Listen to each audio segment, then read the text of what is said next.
Quickly getting a move on. The latest from the Russia-Ukraine conflict, especially the revolt or the supposed revolt in Russia, ladies and gentlemen. About 24 hours after an apparent rebellion began, Yevgeny Prigozhin, commander of the Wagner Group, on Saturday said he ordered his mercenaries to halt their march on Moscow and retreat to the field camps in Ukraine. A move appearing to diffuse the entire crisis that represented the most significant challenge to President Vladimir Putin in over 2 decades in power. However, this brief revolt also exposed vulnerabilities among the Russian government forces, with the Wagner Group troops able to move unimpeded into the Russian city of Rostov-on-Don and advance toward Moscow, while the military scrambled to defend the capital. What is there more to it? We decode that. But first, let's get you a timeline of the events as they unfolded. First up, Wagner vows to topple the Russian military leaders. Yevgeny Prigozhin, releases a video stepping up his feud with Russia's military top brass and rejects Putin's core justification for invading Ukraine. Russia's FSB security service responds by opening a criminal case against Prigozhin, announcing the 62-year-old called for armed mutiny against the state. 24th of June, Prigozhin says his fighters captured the army's headquarters in Rostov-on-Don without firing a single shot and claims to have the support of the locals. Putin makes a televised address promising to crush what he calls an armed mutiny. He accuses Prigozhin of treason and a stab in the back. Russian military helicopters opened fire on a convoy of rebel mercenaries already more than halfway to Moscow in a lightning advance after seizing Rostov overnight. Ukrainian President Volodymyr Zelensky calls the armed uprising led by Wagner a clear sign of weakness of Vladimir Putin and his invasion of Ukraine. The office of the Belarusian President Alexander Lukashenko says he brokered a deal with Prigozhin, who has agreed to de-escalate the situation. Prigozhin and all of his fighters vacate Russia's military headquarters in Rostov-on-Don. Russian government spokesman Dmitry Peskov says a mutiny attempt by Wagner will not affect the military offensive in Ukraine. Prigozhin will now go and live in Belarus and no charges will be brought against him. Wagner fighters who did not participate in the march on Moscow will be offered military contracts. 25th of June in the early hours, Vasily Golubev, governor of Rostov Oblast, posted on social media that Wagner troops had withdrawn from Rostov-on-Don and returned to their field camps. Now just understand what is the reason that the president of Lithuania is very upset. Why is there panic in Eastern Europe? Because of Yevgeny Prigozhin's new hideout in Belarus. We explain it to you through a map. Now have a look at this very carefully, ladies and gentlemen. Have a look at this map. Yevgeny Prigozhin getting into Belarus has the president of Lithuania really alarmed, because he believes that now Prigozhin will target his efforts in all the Eastern European countries which border with Belarus, and he will start weakening them, causing internal strife.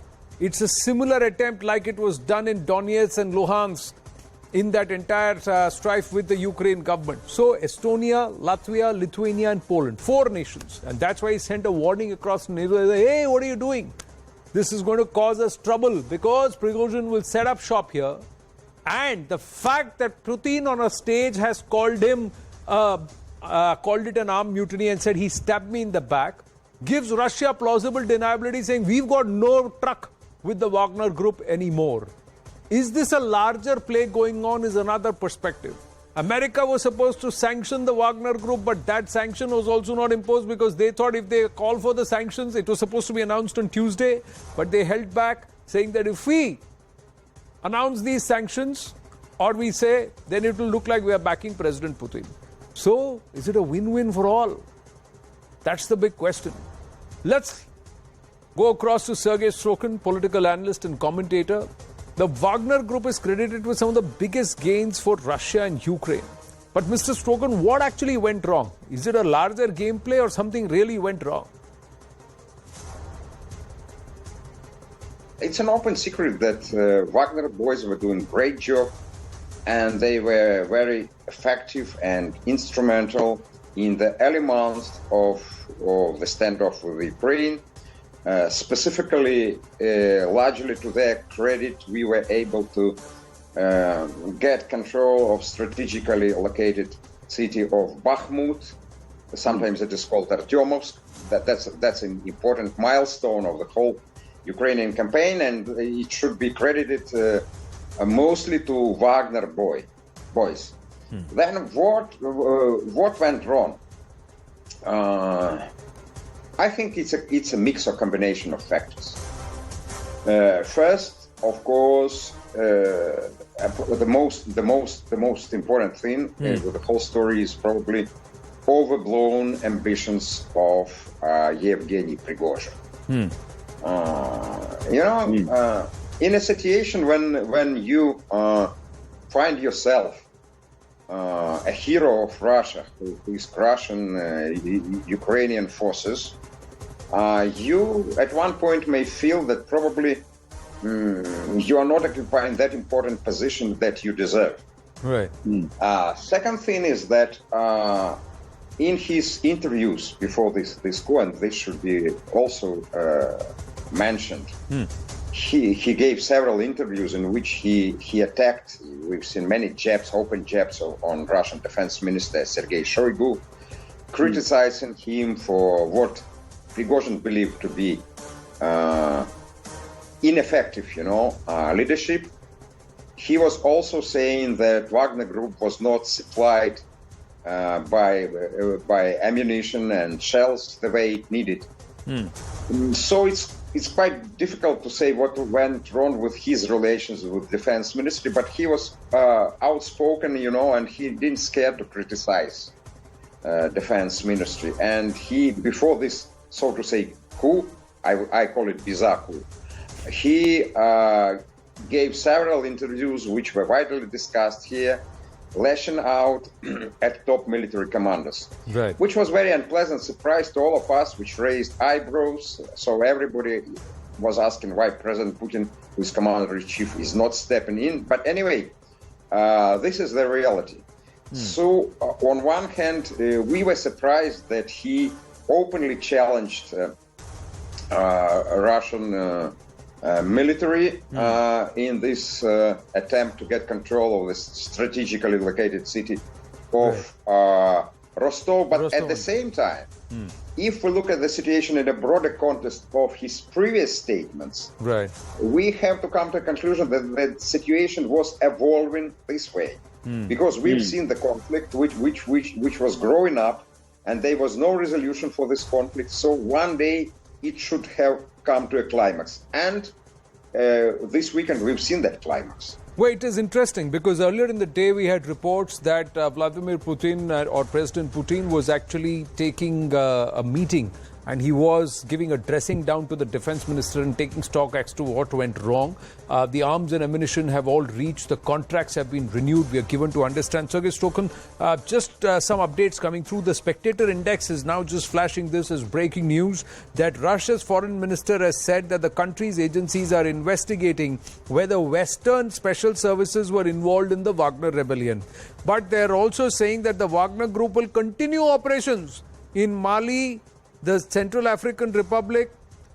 This is what the Russian foreign minister is saying. And also, more importantly, Wagner Group revolt will not change Russia's relations with partners and friends. That's what the foreign minister has come out and said. So let me ask you, what happens to President Putin and his stake, his clout in Russia? Does he come away weaker? Because a large portion of the Western media says President Putin has lost solid ground. There are other reports that say he will come out stronger because he can galvanize support of the Russian people. How do you read the situation? I'm not subscribing to the theory that it has weakened President Putin. On the contrary, I think that it has reinforced the position of President Putin. And let me just explain you why. There's a good Russian saying, what is not killing you makes you stronger. So this, so to say, coup didn't kill us. And President was wise enough to, in appropriate moment, a crucial moment, to address the nation, to make a strong worded statement condemning actually the action of Yevgeny Prigozhin, who used to be his old friend. He called it treason. He called it a stab in the back of Russia. And by making this appeal, actually, he sent a strong signal, not only to Yevgeny Prigozhin, not only to Wagner Group boys, but also to the whole society, making itself clear that everybody, including army people, including private Yevgeny Prigozhin's private army, including regular Russians, that everybody has to make a choice. Either he supports President Putin or he supports Yevgeny Prigozhin, who tried to pose himself as to, well, let me say, Robin Hood of the 21st century. I'm saying Robin Hood because his army, private army, is composed of criminals. But he lives in his own, world of fairy tale that he has some good criminals who are fighting for justice. So, as I understand, you see, after just making calculation of the whole situation, Yevgeny Prigozhin realized that all his, loudmouth rhetoric that he will come with his boys to Moscow is doomed to fail, and he has two options: either to find an exit strategy out of the whole mess, or to be arrested and killed. Luckily, President of Belarus, Alexander Lukashenko, stepped in and posed as a mediator between the groups, and he suggested that Yevgeny Prigozhin would move from Russia to Minsk, to Belarus. This idea was supported by Vladimir Putin, who gave his guarantee that there would be no any persecution of Yevgeny Prigozhin, who was initially, believed to commit an act of treason. So this is not the case anymore.